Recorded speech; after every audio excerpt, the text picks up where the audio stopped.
একমাত্র বরস হইল তোর বউ। মাসুম, মাসুম, সেই ছোটবেলা থেকে আপনি যা কইছেন আমি তাই শুনছি। আপনার কথার এতটুকু অমান্য কিন্তু আমি হই নাই। আপনি আপনি তো এখন আমার এই কামটা করতে করেন না। আমি আপনার পায়ে পড়তেছি, আমারে আপনি মাফ করে দেন, আমি যাইতে পারো। ওই কুত্তার বাচ্চা, আমার তার সেরা রাগে যা যা যা।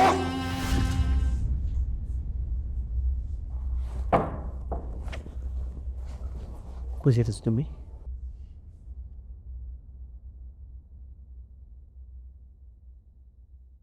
যাইতেছি একটা কামে, তুমি আমার সামনে খাড়াই লাগেন। সত্যি করে কত তুমি কই যেতেছ?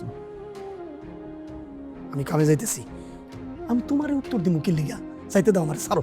আবু ভাই, আমি তোমার মহাজনের কথা সব শুনছি দরজার পাশে দাঁড়ায়। মহাজন একটা পিশাচ, ও একটা খুনি। প্রত্যেক রাত্রে ওর পাওনা লাগে, আর তুমি এই পাওনারি সাপ্লাই দাও। তুমি আজকে তুমি সাপ্লাই দিতে পারো নাই, এদিকে তুমি ভাবি গাইনা দিতেছে। তুমি সেই ছোটবেলা থেকে আমি তার আন্ডারে চাকরি করি, সে যা আদেশ করে আমি সব পালন করি। এখন সে আমারে কইছে আমি কেমনে অমান্য করুন? তুমি কও, আমি কি করি? এটা অন্যায় আবু ভাই, এটা অন্যায়। আবু ভাই, তুমি এটা করতে পারো না, এটা অন্যায়।